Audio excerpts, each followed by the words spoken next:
आप शुरू करो। बोलिए श्री प्राणनाथ प्यारे की जय। बोलिए श्री सद्गुरु महाराज की जय।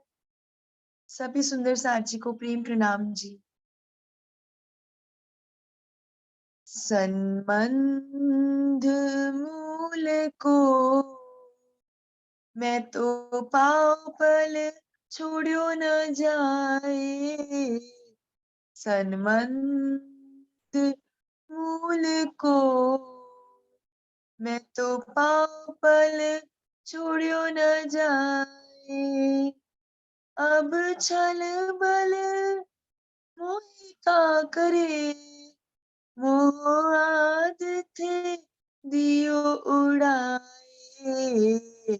सन्मंध मूल को मैं तो पाँव पल छोड़ो न जाए। सन्मंध मूल को मैं तो पाँव पल छोड़ो न जाए। दर्द जो तेरे दुला कर डार्यो सब नास। दर्द जो तेरे दुल्हा कर डार्यो सब नास। पर आस न छोड़े जीव को करने तुम विलास। पर आस न छोड़े जीव को करने तुम विलास। सन्मंध मूल को पाँव पल छोड़ो न जाए। सन्मंध मूल को मैं तो पाँव पल छोड़ो न जाए। विरह न छोड़े जीव को जीव आस विपियु मिलन। विरह न छोड़े जीव को जीव आस विपियु मिलन। पिया संग इन अंगे करूं तो मैं सुहागिन। पिया संग इन अंगे करूं तो मैं सुहागिन। सन्मंध मूल को मैं तो पाँव पल छोड़ो न जाए। सन्मंध मूल को मैं तो पाँव पल छोड़ो न जाए। मैं तो अपना दे रही तुम ही राख्यो जी। मैं तो अपना दे रही तुम ही राख्यो जी। बल दे आप खड़ी करी कछु कारज अपने पियो। बल दे आप खड़ी करी कछु कारज अपने पियो। सन्मंध मूल को मैं तो पाँव पल छोड़ो न जाए। सन्मंध मूल को मैं तो पाँव पल छोड़ो न जाए। तुम आई सब आया दुख गया सब दूर, तुम आए सब आया, दुख गया सब दूर। कहे महामति सुख क्यों कहूँ, जो उदयामूल अंकुर। कहे महामति सुख क्यों कहूँ, जो उदयामूल अंकुर। सन्मंद मूल को मैं तो पाँव पल छोड़ो न जाए, सन्मंद मूल को मैं तो पाँव पल छोड़ो न जाए। अब चल बल मोहे का करे, मोह आदित दियो उड़ाए। सन्मंद मूल को मैं तो पाँव पल छोड़ो न जाए, मैं तो पाँव पल छोड़ो न जाए, मैं तो पाँव पल छोड़ो न जाए। बोलिए श्री प्राणनाथ प्यारे की जय, बोलिए श्री सद्गुरु महाराज की जय। सभी सुंदर साथ जी को प्रणाम जी। प्रणाम जी, धन्यवाद चित्तांशी। शुरू करते हैं सुंदर साथ जी। प्रथम लागू दुई चरण को, धनी न छुड़ाइयो खीन। लाख तले नालेड़िया, मेरे जीव के ही जीवन। इन पाँव तले पड़ी रहूं, धनी नजर खोलो बातों। पलना वालों निरखो नेत्रे, मेरे जीव के ही जीवन, मेरे जीव के ही जीवन। श्री बंदो सतगुरु चरण को, करूं सो प्रेम प्रणाम। अशुभ हरण मंगल करन, धनी श्री देव चंद्र जी नाम। श्री प्राणनाथ निज मूल पति, श्री मेहराज सुनाम। तेज कुंवर श्यामा युगल, जी को पल पल करूं प्रणाम। पिया जी को पल पल करूं प्रणाम। सुंदर साथ जी, प्रेम का चांद में 7वां अध्याय चल रहा था, जिसमें हम 60वें पेज पे थे। महाराज जी जो है यहाँ पर पहुंच गए हैं।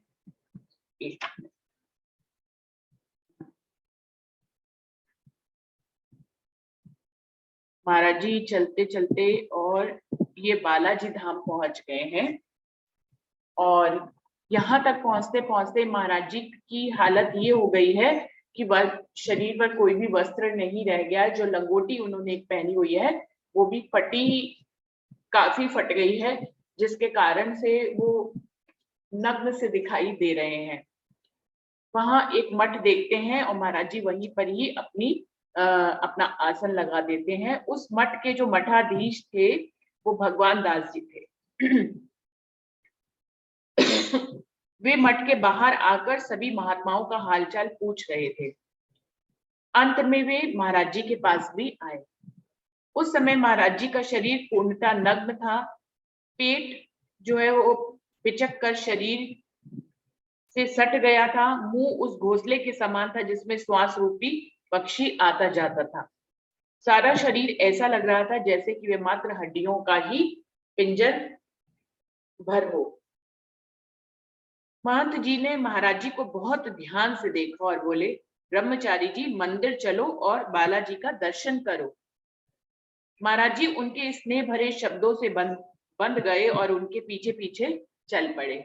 उनको ये पहली जगह ऐसी लगी जहां पर उनको खुद से बुलाने आए और कहा कि चलिए दर्शन करिए, नहीं तो कहीं तो पंडे होते हैं, कहीं और नियम होते हैं, तो वो दर्शन कर ही नहीं पा रहे थे। तो उन्होंने कहा कि महाराज जी चलिए बालाजी के दर्शन करिए। और महाराज जी उनके प्रेम भरे शब्दों का अनुग्रह को स्वीकार करते हुए उनके पीछे पीछे चल पड़े।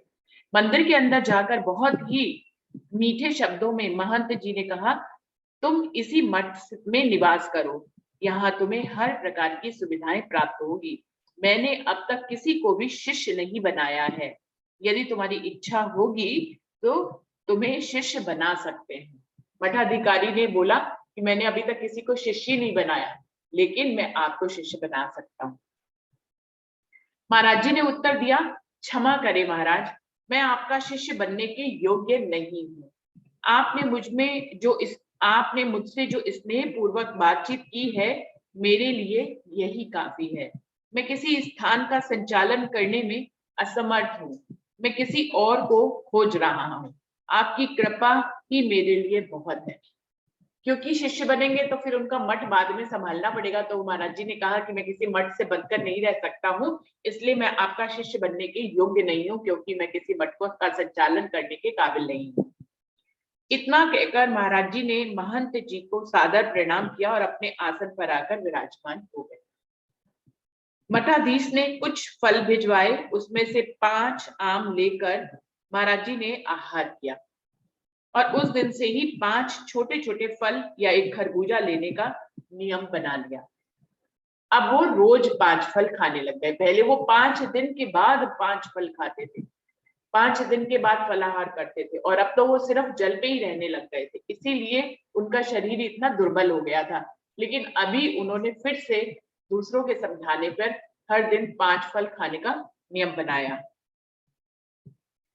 ध्यान के लिए उचित आहार विहार अति आवश्यक है। राजन स्वामी जी कह रहे हैं कि यदि आप ध्यान करना चाहते हैं राज्य का और उनका दर्शन करना चाहते हैं, तो उसके लिए उचित आहार और विहार अति आवश्यक है।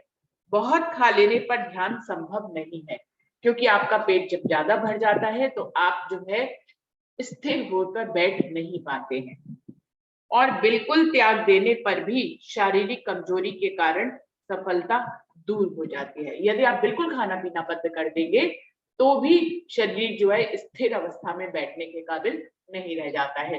तो दोनों ही अवस्थाओं से बिल्कुल अलग मध्य का मार्ग अपनाना चाहिए। ना तो बहुत अधिक खाना चाहिए, ना बहुत कम खाना चाहिए। इस तरह से यदि ध्यान में जाया जाए या चित्तवनी की जाए तो चित्तवनी में आप आराम से बैठ पाएंगे। इसलिए महाराज जी ने भोजन का मध्यम वर्ग अपनाया कि वो रोज 5 फल खा लेंगे। महाराज जी यहाँ से तिरुपति तीर्थ में आए और वॉलेंटियर में जो सन्यासिनी माता मिली थी वे तिरुपति तीर्थ में मिल गई। महाराज जी ने उन्हें प्रणाम करके पूछा, माता जी उस सन्यासी का क्या हालचाल है, उनका साथ आपसे कब छूटा? वे तो इस दुनिया से ही चले गए, जिन्होंने महाराज जी को ये एक चेतावनी दी थी कि मंगलवार को तुम्हें देखेंगे। क्योंकि महाराज जी के सामने से जब वो गुजरे तो महाराज जी ने उन्हें प्रणाम नहीं किया था और उनको कहा कि मुझे आप में सन्यासी जैसे कोई लक्षण दिखाई नहीं देते हैं। तो उनको सिद्धियां प्राप्त थी, लेकिन उन्होंने महाराज जी को कहा था कि मैं आपको मंगलवार को देखूंगा। वहीं पे जो माता जी रहती थी उनसे ही दोबारा से मुलाकात हो गई और महाराज जी उन सन्यासी के बारे में पूछने लगे। तो उन्होंने कहा कि उनका तो तन ही छूट गया, क्या हाल है, उनका साथ कब से छूटा? वे तो इस दुनिया से ही चले गए, बेचारे यात्रा में थे, लेकिन रात्रि को ठीक 12 बजे उनका प्राणानांत हो गया। उनको समाधि दिलवाकर हम सभी यहाँ पर आए हैं। पता नहीं क्या हुआ उनके साथ। महाराज जी सारी स्थिति समझ गए कि कि अपनी आंतरिक शक्ति से उसने मुझे मारना चाहा था, किंतु परमात्मा की कृपा से उसकी शक्ति उसके लिए ही घातक बन गई।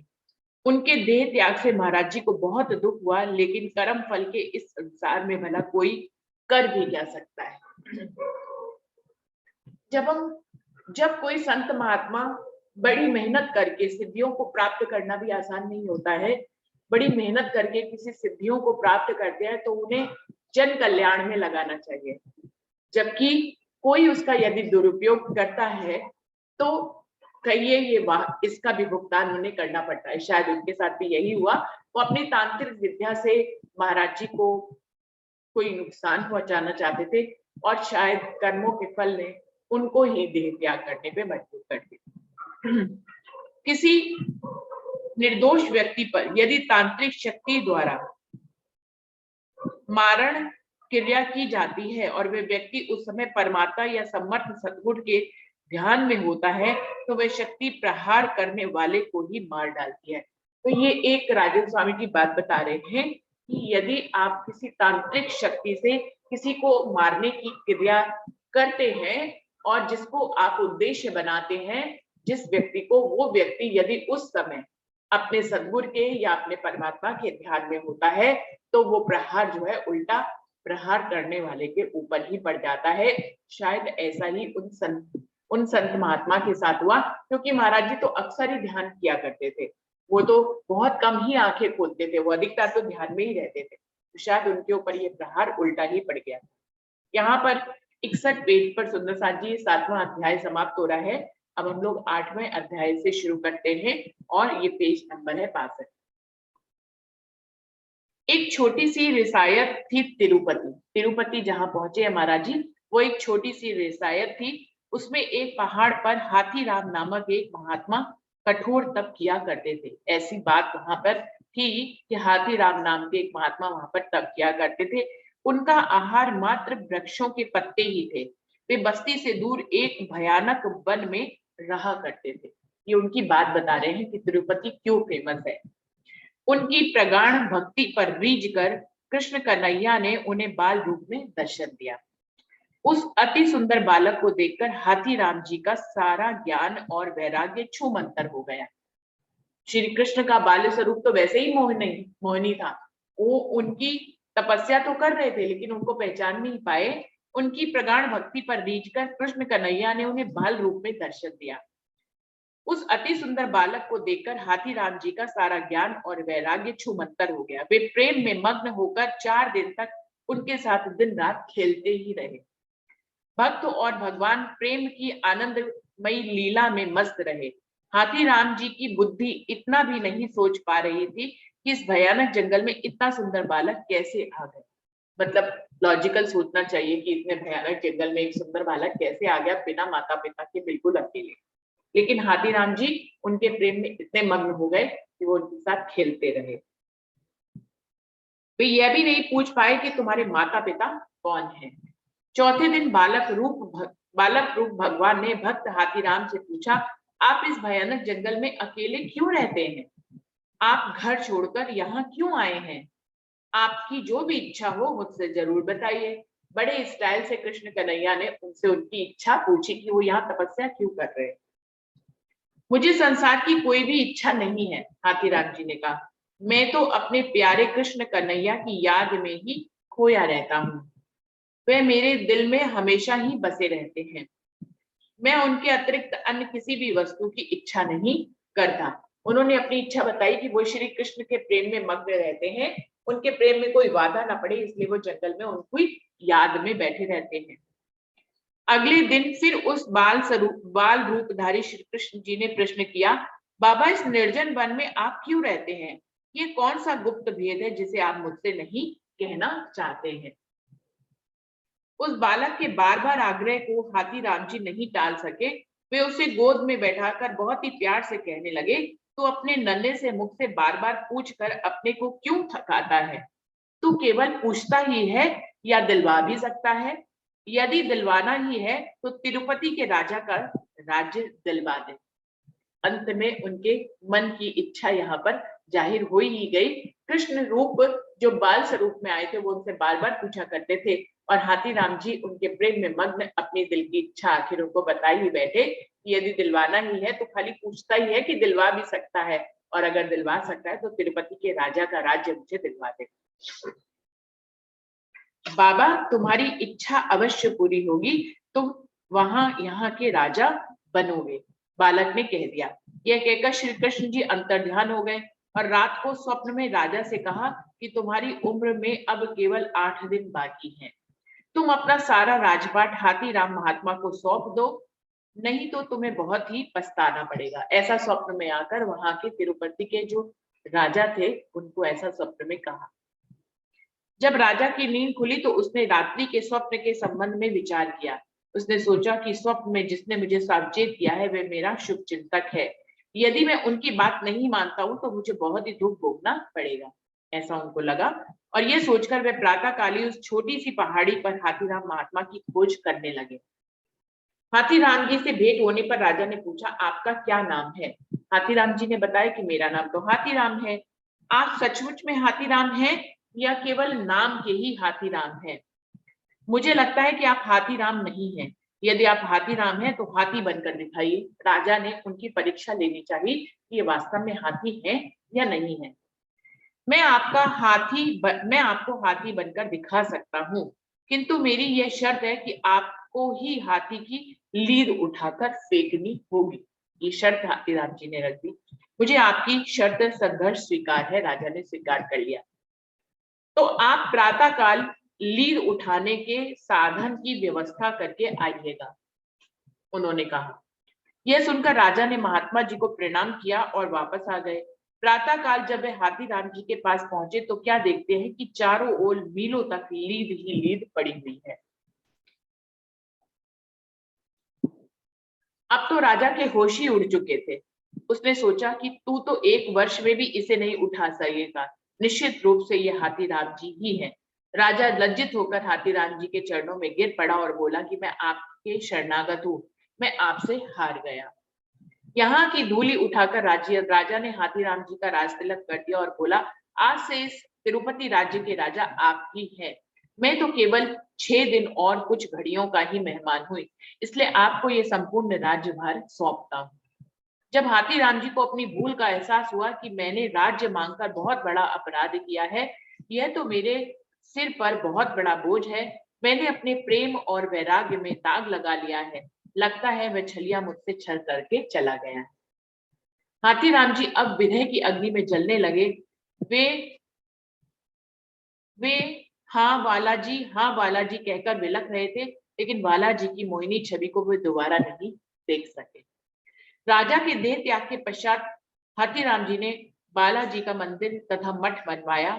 लोगों ने इस घटना के कारण मंदिर के प्रति बहुत श्रद्धा थी वहां पर।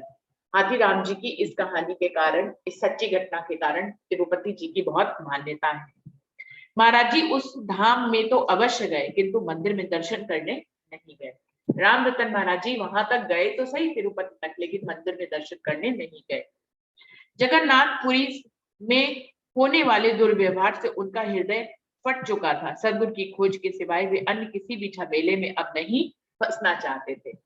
बालाजी से चलकर महाराज जी महालक्ष्मी मंदिर पहुंचे। उस मंदिर में हमेशा ही लंगर चलता रहता था। साधु महात्माओं के लिए वहां भोजन, दवा आदि सभी सुविधाएं प्राप्त थी। वहां से जब वे आगे बढ़े तो एक जगह काफी साधु महात्माओं से भेंट हुई। उन्होंने हाथों के इशारे से दुत्कारते हुए भगा दिया महाराज जी को वहां से।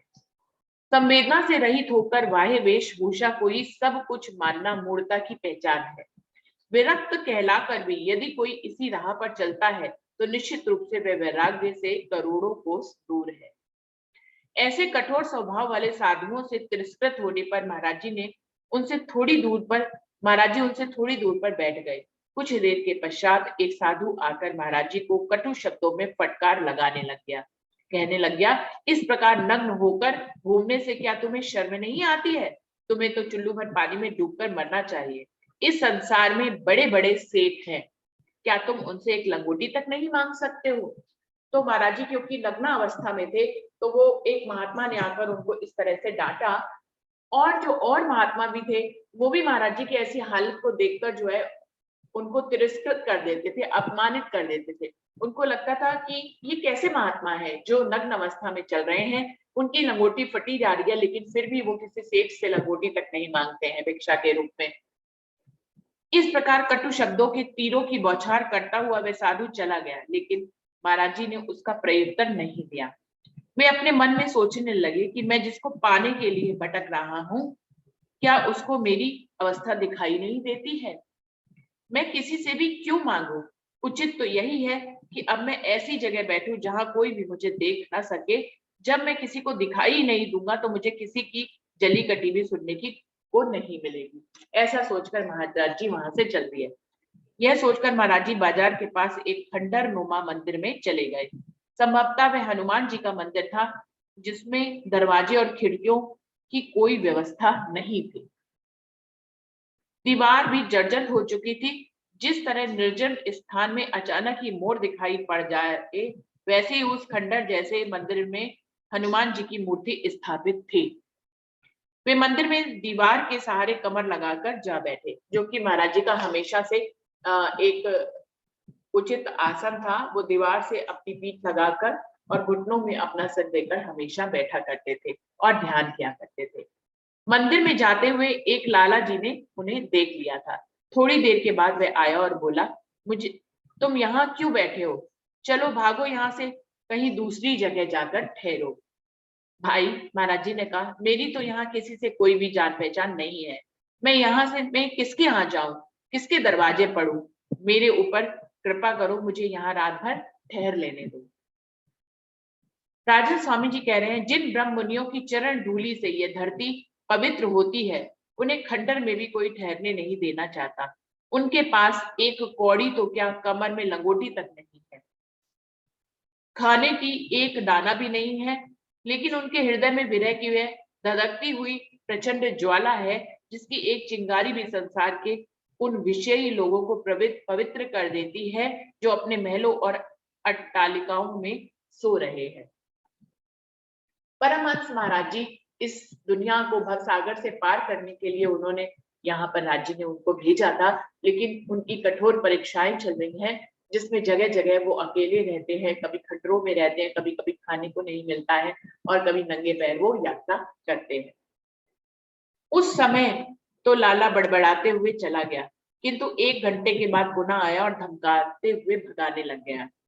तुम अभी तक गए नहीं, भाग जाओ यहाँ से। तुम जैसे पागलों के ठहरने के लिए यह स्थान नहीं है, कहीं और जाकर मांगो और खाओ।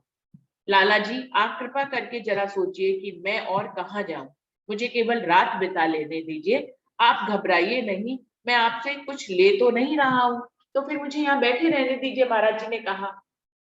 थोड़ी देर के पश्चात बाजार बंद हो गया।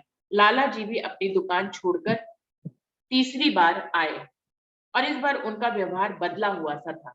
ऐसा लग रहा था जैसे तपते रेगिस्तान में पानी की मीठी धारा बह रही हो या कठोर चट्टान पर मखमली घास उग गई हो। लाला जी ने आते ही कहा, बाबा जी, आप दुकान में ही आ जाइए, वहीं ही ठहर जाइए। तो महाराज जी ने कहा, नहीं, मैं नहीं आऊंगा, मुझे किसी की दुकान से क्या लेना है। प्रातः काल ही मैं चला जाऊंगा, आप चिंता ना कीजिए, मैं यहाँ ठीक से बैठा हूँ। लेकिन वो लाला जी कहते हैं, मुझसे बहुत बड़ा अपराध हुआ, मेरी भूल को क्षमा करें। आप तो महात्मा है, मैंने आपको बहुत ही कटु शब्द कहे हैं, मुझे अपनी चरण धूलि मानकर क्षमा कर दीजिए। यह कहकर वह महाराज जी के चरणों पर गिर पड़ा और पैर पकड़कर प्रार्थना करने लगा कि अब तो आपको मेरी दुकान पर ही चलना पड़ेगा। महाराज जी ने उसे बहुत ही मना किया, लेकिन वह नहीं माना। निदान महाराज जी को उसके साथ उसके कपड़े की दुकान पर जाना ही पड़ा। दुकान में पहुंचने पर उसने एक आसन बिछाकर महाराज जी को बिठाया तथा हाथ जोड़कर बोला, महाराज जी, आप एक लंगोटी ले लीजिए। लाला जी, मुझे आप तंग ना करें, परमात्मा की जैसी इच्छा हो उसी के अनुकूल रहना ठीक है, मुझे लंगोटी की कोई भी आवश्यकता नहीं है। नहीं, वो कहने लगे, लाला जी, आपको तो मेरी ये बात माननी ही पड़ेगी। आपकी ये बहुत बड़ी कृपा होगी यदि आप मुझसे अलंगोटी ले लेते हैं। आपसे मेरी करबद्ध प्रार्थना है कि आप जितना कपड़ा कहिए फाड़ कर देता हूँ, लेकिन आपको तो लेनी ही पड़ेगी। वो पीछे ही पड़ गए महाराज जी के। तो सुंदर साथ जी देखिए, महाराज जी ने अपने हृदय में ये विचार भी किया कि जिसकी खोज में मैं बाहर निकला हूँ, क्या उसको दिखाई नहीं दे रहा है कि मुझे किस चीज की जरूरत है, मैं किसी से क्यों ही मांगू।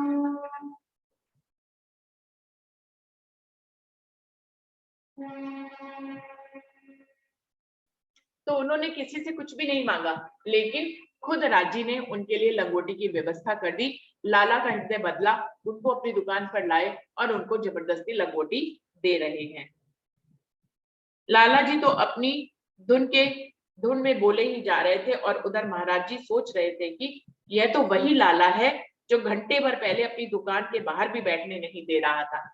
बार बार यही कहता था कि भाग जाओ यहाँ से। मुझे धक्के देकर निकालने की इच्छा करने वाला ये बनिया अचानक ही इतना दयालु और दाता कैसे हो गया। महाराज जी सोचने लगे कि इतना बड़ा परिवर्तन लाला के हृदय में आया कैसे। जो मुझे बैठने तक नहीं दे रहा था, आज वो अपनी दुकान में लाकर वही 2-3 घंटे में और मुझे लंगोटी दे रहा है।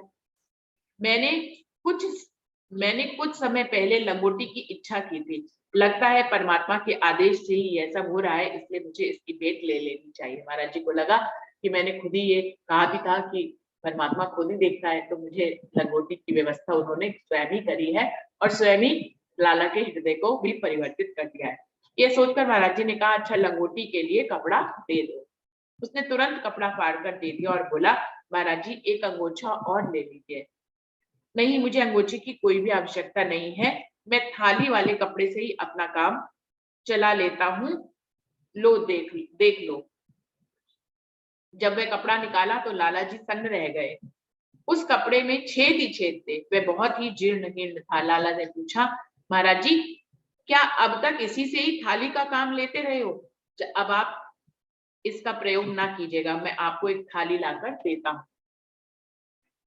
कृपया थाली का बोझ न बढ़ाइए, उसकी जगह कपड़ा ही दे दीजिए, महाराज जी ने कहा। यह सुनकर सेठ ने कपड़ा फाड़ कर दे दिया, जो थाली की जगह प्रयोग करने के लिए था। किंतु सेठ जी को इससे भी संतोष नहीं था।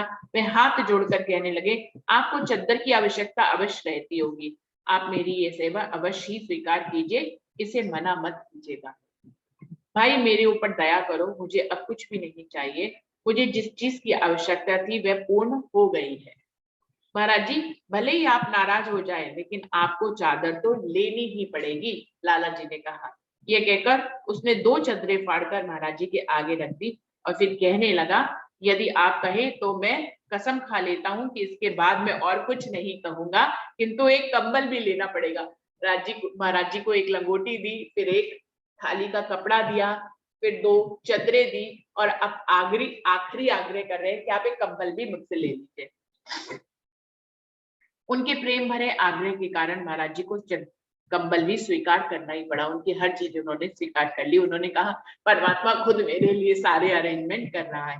महाराज जी ने कहा, तुम्हारे पास तो सबसे हल्का हो वह ला दो। लाला जी ने बहुत ही हल्का कंबल लाकर दिया और कहा कि यह ओढ़ा भी जा सकता है तथा बिछाया भी जा सकता है, इसमें कोई भार ही नहीं है।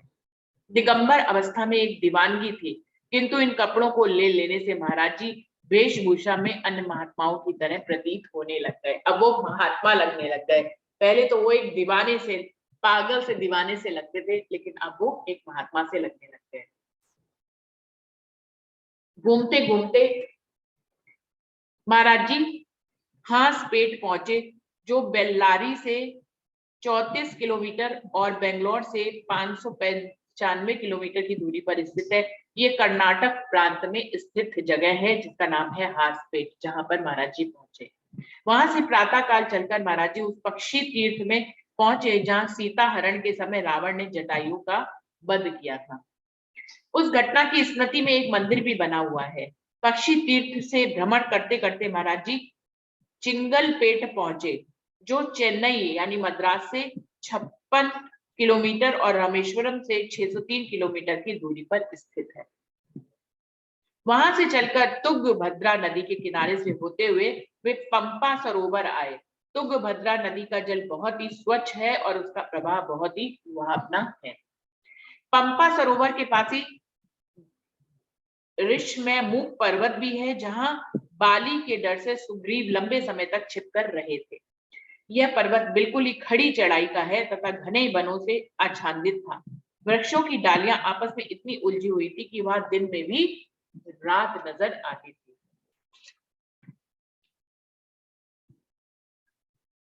एक व्यक्ति से पता चला कि इसी पर्वत पर मतंग ऋषि का आश्रम है तथा किष्किंधा पर्वत भी पास में ही है। महाराज जी के मन में मतंग ऋषि के आश्रम में दर्शन की इच्छा उत्पन्न हुई, तो मतंग ऋषि के आश्रम में जाने के लिए महाराज जी ने अपना मन बना लिया।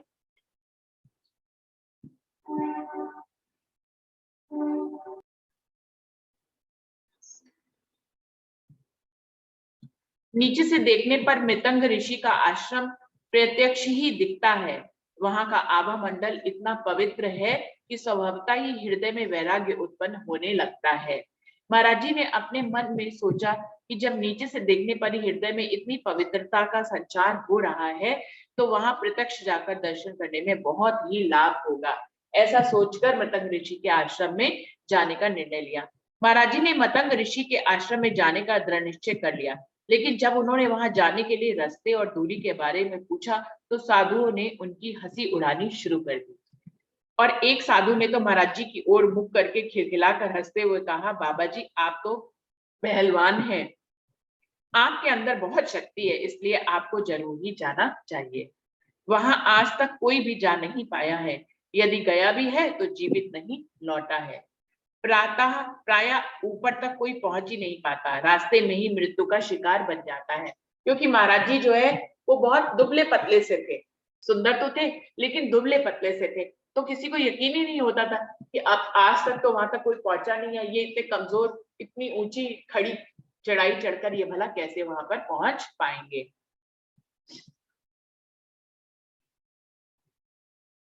आपके दृढ़ निश्चय पर बने रहना और अपने दृढ़ निश्चय पर बने रहना और चुनौतियों को स्वीकार करना तो महाराज जी का अपना स्वभाव ही था। वे तुरंत ही आश्रम जाने के लिए चल पड़े। हृदय की प्रेरणा के अनुसार वे चलते ही गए। राजन स्वामी जी कह रहे हैं, निम्न श्रेणी के व्यक्ति कठिनाइयों के डर से कार्य का प्रारंभ ही नहीं करते हैं। मध्यम श्रेणी के लोग कार्य का प्रारंभ तो कर देते हैं, किंतु कठिनाइयों के आने पर शीघ्र ही छोड़ भी देते हैं। लेकिन उत्तम श्रेणी के लोग उन सब से भिन्न होते हैं, जो बार बार कठिनाइयों से जूझते रहते हैं और कार्य को पूरा करके ही दम लेते हैं। तो ये 3 श्रेणी के व्यक्ति राजन स्वामी जी बता रहे हैं। एक, जो काम शुरू ही नहीं करते कठिनाइयों के कारण। दूसरे, काम तो शुरू कर देते हैं लेकिन कठिनाइयों के आने पर वहीं पर ही काम को छोड़ देते हैं। और तीसरे तरह के व्यक्ति जो कि काम शुरू करते हैं और कितनी भी कठिनाइयां आए वो उसको समाप्त करके ही दम लेते हैं। पर्वत सीधे खड़ा था, इसलिए उसकी चढ़ाई बहुत ही कठिन थी। यदि दुर्भाग्यवश कोई फिसल जाए तो बचना मुश्किल था। जंगल बहुत ही घना था, उसमें रास्ता निकालना बहुत ही कठिन काम था। कभी तो रास्ता दिख जाता था तो कभी कुछ पता ही नहीं चलता था। 10-10 गज की दूरी पर नए नए